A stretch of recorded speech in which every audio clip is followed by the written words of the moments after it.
Buenos días, el día de hoy en Robinson Show tenemos el caso de Pablo, un niño de 12 años que desde los 3 años se le diagnosticó intersexualidad. Pero Santiago, ¿qué es la intersexualidad? Así es, Melissa. Los estados intersexuales cuestionan una de las convicciones sociales y culturales más profundas, toda vez que ponen en tela de juicio la existencia biológica de solo dos sexos, el masculino y el femenino. Esta situación a nivel cultural ha llevado a que las personas que nacen con estados intersexuales se les trate como individuos que sufren de un trastorno físico y por ende requieren de un tratamiento y una cirugía médica de readaptación o reasignación que defina necesariamente alguno de los dos sexos. Desde su nacimiento, los padres de estos seres humanos se enfrentan a la disyuntiva de tomar la decisión unilateralmente de operar y decidir por ellos su sexo biológico, según las recomendaciones médicas, o esperar a que sea el mismo niño o niña quien decida cuando alcance un nivel de madurez suficiente. Todo empieza cuando la madre del menor, Natalia Castillo, interpone una acción de tutela en representación de su hijo, con el fin de proteger sus derechos. Es por ello que Robinson Shows ha decidido entrevistar a Natalia Castillo y a su hijo, Pablo Reyes. Estamos con Natalia Castillo, la mamá de Pablo, para que nos cuente acerca del caso de su hijo. Natalia, le damos una fuerte bienvenida de parte de Robinson Shows. Bueno, muy buenas tardes. Según la EPS, mi hijo fue diagnosticado a la edad de 3 años con hermafroditismo masculino o ambigüedad sexual. Nosotros lo registramos en el registro civil con sexo femenino, pero él ha empezado a manifestar actitudes masculinas, se identifica con la ropa de hombre y presenta una atracción sexual hacia las mujeres. Por lo tanto, nosotros consideramos necesario que la EPS le realice la cirugía de cambio de sexo. Doña Natalia, nosotros tenemos entendido que usted realizó una acción de tutela porque la EPS no le ha respondido. Claro, porque nosotros consideramos que se le está violando el derecho a la vida digna, a la seguridad social, a la identidad y a la salud. Por lo tanto, es muy importante para mi hijo que él pueda desarrollarse plenamente en el sexo que él desea tener y cómo se identifica. Desde muy pequeño me he sentido identificado con ser hombre, me gusta la ropa de hombre, me gustan las mujeres, siempre me ha gustado jugar fútbol. Entonces he asistido varias veces a la DPS, pero no me han dado respuesta en ningún momento de si me pueden hacer la cirugía para quitarme los órganos femeninos, y pienso que ya es el momento porque ya tengo 12 años, estoy completamente seguro que quiero ser hombre, quiero realizar mi vida como hombre y la DPS no me ha dado respuesta alguna. Robinson Shows ha decidido tener las dos versiones de la historia. Es por eso que hemos decidido entrevistar a Martín Pérez, quien es el representante legal de la EPS. Le comento que fue en la misma acción de tutela instaurada por la señora Natalia que ella misma manifestó que su hijo, la EPS, lo atendió y determinó que tenía hermafroditismo. Entonces no hubo negligencia por nuestra parte. Asimismo, nosotros lo remitimos a endocrinología y le realizamos una ultrasonografía de abdomen total y testicular. Asimismo, se realizó un estudio hormonal. Quiero que esto quede claro para que no haya tergiversación de la historia y se diga que la EPS fue negligente, cuando lo que nosotros hemos hecho es darle todas las garantías para que el joven Pablo pueda llevar a cabo su tratamiento. Ahora la Corte Constitucional nos ha ordenado que si el niño y su señora madre consienten la idea de que se haga la cirugía, nosotros la vamos a realizar tal como lo ordenó la Honorable Corte Constitucional. La tutela impuesta por la madre del menor fue denegada por el Juzgado Segundo Promiscuo Municipal de Carmen de Viboral, razón por la cual el caso de Pablo llega a instancia de la Corte Constitucional, la cual decide recurrir a una fuente extrajudicial como la Academia Nacional de Medicina. Es por ello que Robinson Shows ha decidido entrevistar a la doctora Muscus. Me encuentro con la doctora Elisa Muscus, miembro de la Asociación Colombiana de Medicina, institución a la cual acudió la Corte Constitucional para obtener una opinión médico-científica veraz acerca del caso de Pablo Reyes. Doctora Elisa, buenas tardes y bienvenida a Robinson Show. Muchas gracias, buenas tardes. Acude usted con el fin de informar a la teleaudiencia acerca del caso puntual del menor de 12 años, Pablo Reyes, quien sufre de intersexualismo. Entiendo que usted es experta en este tema y quiero conocer la opinión que le dio la asociación a la Corte. Bueno, lo que nosotros opinamos y sugerimos a la Corte fue que estas anomalías sexuales incluyen una amplia gama de patologías originadas por defectos en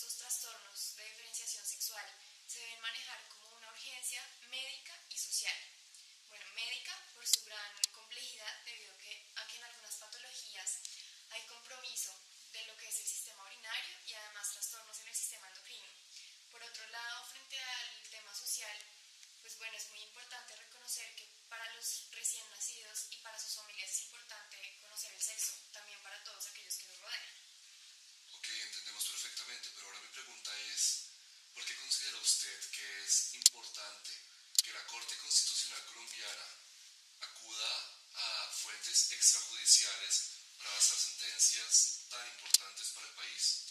Bueno, como tú lo has dicho, son sentencias muy importantes. Primero, porque es un menor de edad. Segundo, porque se pone en juego lo que es su salud, su integridad. Entonces se necesitan expertos, como nosotros que pertenecemos a la asociación, pues que actúen como fuentes confiables para que la Corte se informe de manera correcta acerca del tema y pues para que en últimas tomen la decisión más favorable para el caso de Pablo. Doctora Elisa, nuevamente muchas gracias por atender esta entrevista.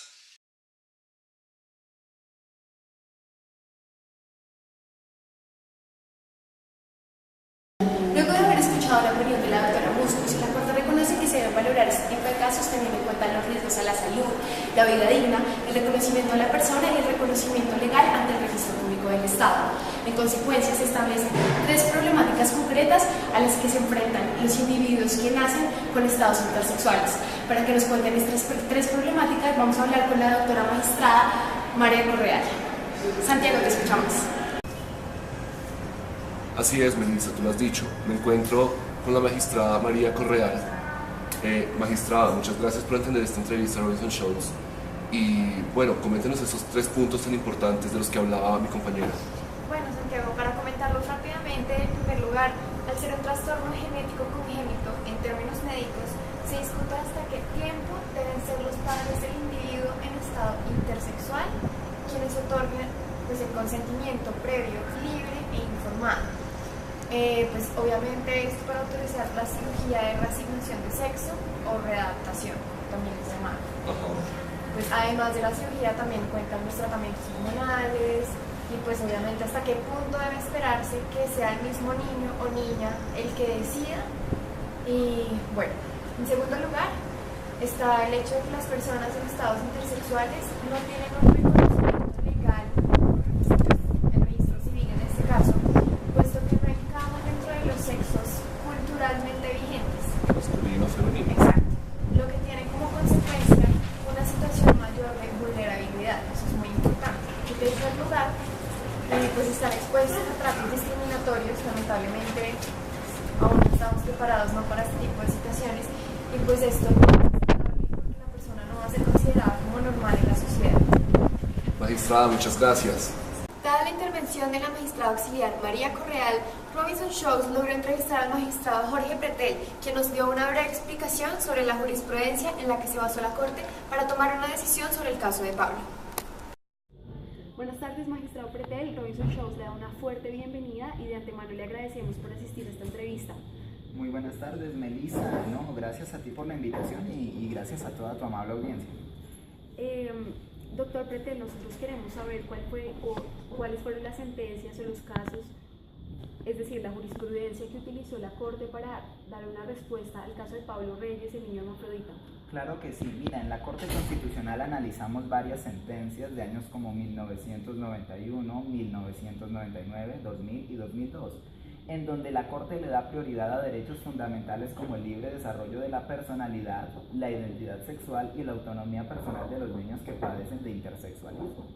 Asimismo, la Corte ha decidido que los niños menores de 5 años necesitan de un permiso paterno legítimo que requiere de lo que hemos denominado como un consentimiento cualificado y persistente para que se realice la operación de reasignación de los genitales de sus hijos en casos de ambigüedad sexual.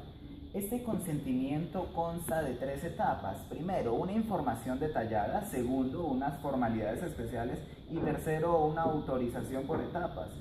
Dicha decisión se tomó ya que los especialistas que se consultaron para la sentencia del año 2000 consideraban que esa operación debía ser adelantada cuando el paciente cumpliera 2 años, puesto que era indispensable para asegurar un desarrollo psicológico sano para los menores.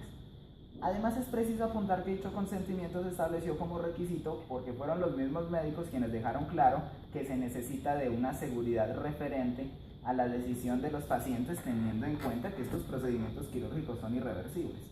Dado lo anterior, la Corte estipuló que los médicos tratantes tienen el deber de suministrar al infante toda la información indispensable que le permita a éste conforme a la evolución de sus facultades. No sé si voy claro hasta ahí. Además, por tratarse de operaciones y tratamientos clínicos sumamente complejos, es necesario que se integre un equipo interdisciplinario de profesionales de la salud, para que realicen los estudios diagnósticos y evaluaciones necesarias con el fin de proporcionar la asistencia científica más adecuada para preservar la salud integral del menor, teniendo en cuenta todos los aspectos físicos y psicológicos. Del mismo modo, la Corte ha tenido en cuenta ciertos principios como el de beneficencias, es el más importante, el cual permite la realización de la cirugía de asignación de sexo en defensa de los derechos fundamentales de los menores, bajo una modalidad de consentimiento proyectada a futuro, por supuesto, mientras que en otros casos se dio preponderancia al principio autonomista, según el cual corresponde al propio menor adoptar dicha determinación vital cuando tenga los elementos de juicio necesarios para decidir cómo va a ejercer su identidad sexual en el futuro. No obstante, aclaró que en todos casos es manifiesto que el umbral delimitado, es decir, los 5 años de edad del menor, pretende garantizar la autonomía del menor en la definición de su identidad sexual, siempre que el grado de discernimiento y de madurez le permita consentir en una operación de tal magnitud. Ello en razón al reconocimiento de la naturaleza altamente invasiva de este tipo de operaciones y a los criterios de conveniencia médica que pueden interferir en la decisión. Es decir, que la Corte hizo un test de proporcionalidad en donde se tienen en cuenta los derechos de Pablo y los costos económicos que requiere hacer dicha cirugía de cambio de sexo. Claro que sí, en este caso tan complejo todos han hecho el test de proporcionalidad. La EPS lo hizo y dijo que el Estado no podía gastar tanto dinero en semejante operación para una sola persona.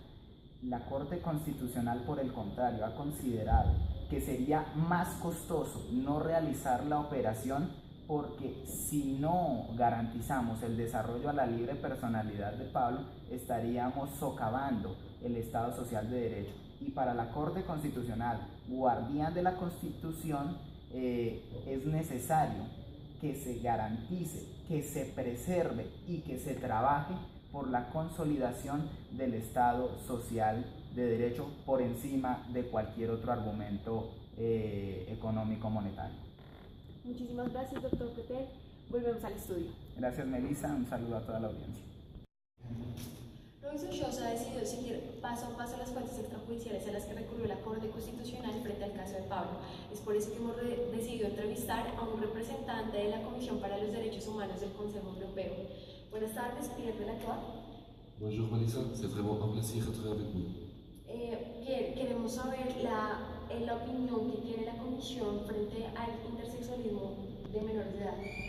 Oui, bien sûr, dans la pratique, c'est habituel que les médecins font la chirurgie corrective génitale à un bébé qui est né avec intersexualisme comme une mesure d'urgence et en raison de normaliser l'état d'humain.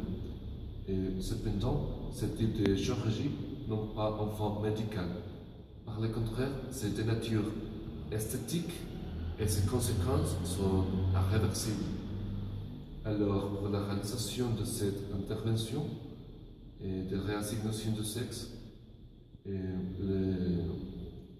c'est nécessaire le consentement du parent. Et Melissa, en cette autorité, cette commissionnaire a établi que les interventions correctives de sexe sont généralement traumatiques et humiliantes, car les longs temps et complications post-opératoires qui peuvent affecter la santé mentale de personnes, parce que c'est probable que le sexe affecté par un bébé intersexuel d'une façon pas tardive, c'est pas la même que l'identité de la personne avec du temps. Et aussi, c'est important de dire que la plupart des pays ont exigeant que l'identité de personne s'adapte dans la classification du sexe masculin ou féminin. Et en conséquence, tous ceux qui n'ont pas la clarté sur ces identités sexuelles ne peuvent pas être reconnus par aucun statut. Muchísimas gracias, Pierre. Volvemos al estudio. La Corte, aparte de basarse en el Comisionado para los Derechos Humanos del Consejo Europeo, también tuvo en cuenta la opinión de otras organizaciones. Es por ello que hemos entrevistado al representante del Ministerio Público Tutelar de Buenos Aires y representante del Consejo de Ética de Alemania, quien nos concedió una entrevista vía internet. Veamos. Ce cumpliendo con nuestra misión investigativa, aprovechamos las vacaciones y su paso por Colombia de María Gutiérrez, una colombiana que lleva varios años trabajando en el Ministerio Público Tutelar de Buenos Aires y quien amablemente accedió a acercarse a las instalaciones de Robinson Shows para darnos una amena entrevista. María, muchas gracias por estar aquí con nosotros hoy. Y bueno, el propósito de esta entrevista es el de preguntarle el concepto tan importante que tomó en cuenta la Corte Constitucional al recurrir a ustedes con respecto al caso de Pablo Reyes y del menor intersexual. Entonces, les cedo la palabra.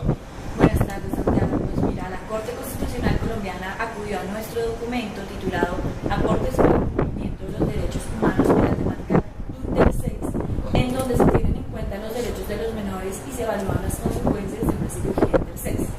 En este documento nosotros hacemos una descripción de los derechos humanos involucrados en los tratamientos de asignación de sexo en personas intersexuales. Exponemos que dichos derechos son el derecho a la salud, el derecho a la integridad física, a la autonomía del menor, el interés superior del mismo y, por último, el consentimiento informado. Okay.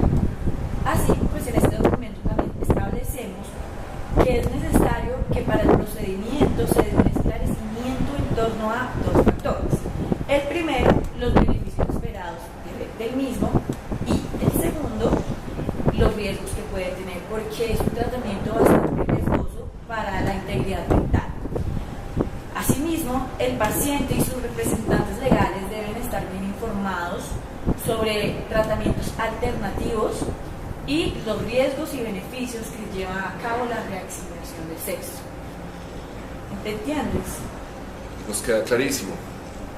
¿Qué más aportó esta institución? Hay que tener en cuenta también las consecuencias previsibles de la no realización de la reasignación de sexo. En los casos en donde las intervenciones pueden ser postergadas hasta que el niño tenga una facultad mental para decidir por sí mismo y expresar su voluntad, tener consentimiento informado debe ser dado por el niño. Entonces es importante que se le brinde una información eficiente sobre qué procedimiento es el que se va a realizar para que el niño pueda tomar la decisión más acertada para su bienestar. O sea, Pablo sabía que iba a ser sometido a una cirugía de reasignación y todo lo que esto traía. Evaluando el caso directamente de Pablo, nos damos cuenta que Pablo expresó su voluntad, evaluó los riesgos de no realizarse una operación y también los beneficios. Él ya se identifica como un hombre y por lo tanto expresó su voluntad explícita. Por lo tanto, no veo razón para que se le niegue dicha operación. Perfecto, entonces muchas gracias, María, por esta entrevista. Ha sido puntual para descifrar este caso. Muchas gracias. Die Stadt, mit welcher wir uns befasst haben, hat in Bezug auf die Geschlechtsumwandlung von intersexuellen Menschen 3 verschiedene Faktoren betont. Erstens. Es gibt eine Vereinbarung über die körperliche Unversehrtheit von intersexuellen Menschen. Medizinische Eingriffe sollten daher so lange wie möglich aufgeschoben werden. Zweitens. Das Recht der Eltern für das Kind, welches intersexuell ist, zu entscheiden, ist sehr limitiert, wenn es um die medizinische Geschlechtszuweisung geht. Es würde das Recht der Geschlechtsidentität verletzen und vor allem die sexuelle Empfindlichkeit der Person, die intersexuell ist. Drittens. Intersexuelle Personen haben das Recht auf Selbstbestimmung. Es besteht daher ein Diskriminierungsverbot gegenüber diesen Personen. Sie haben das Recht, sich selbst ein Geschlecht, also entweder männlich oder weiblich, zuzuweisen. La Corte decidió conceder el amparo a los derechos fundamentales, a la identidad sexual, a la vida digna y a la salud. Por ello, la EPS debe integrar un equipo interdisciplinario conformado por médicos, cirujanos, urólogos, endocrinólogos, pediatras, psiquiatras, psicólogos y trabajadores sociales, con el fin de que fijen un diagnóstico, asistan, orienten y asesoren a Pablo y a sus padres para que estos sean conscientes de las consecuencias que acarrea la realización de una cirugía de reasignación de sexo. Luego de dicho proceso informativo, en caso que Pablo finalmente decida someterse a un procedimiento quirúrgico que defina su sexo masculino, la EPS está obligada a realizar dicho procedimiento en el término de los 30 días siguientes a la manifestación de la voluntad de Pablo. Además, los tratamientos postoperatorios serán requeridos para este tipo de cirugías. Así es, Melissa. Pero, por otro lado, el Instituto de Bienestar Familiar deberá realizar un acompañamiento permanente en el presente caso, en miras de que se respeten los derechos fundamentales de Pablo y su familia, obviamente. Como ya lo dijo Santiago, por último, la Corte ordena que la Registraduría Nacional del Estado Civil que adelante todos los procedimientos requeridos para que Pablo logre modificar todos los documentos que conciernen a su identificación. Estás en lo cierto. Y ahora, cerrado el caso, se evidenció cómo la Corte solucionó este proceso aplicando las herramientas hermenéuticas consecuencia y estructura. Consecuencia, ya que acudió a fuentes extrajudiciales para tener un estudio interdisciplinar que soporte la decisión tomada. Y obviamente estructura, ya que como lo mencionó el magistrado Pretel, la Corte Constitucional tuvo en cuenta principios como el autonomista y beneficencia. Robinson Show le da las gracias por acompañarnos en este episodio. Nos vemos la otra semana, como siempre.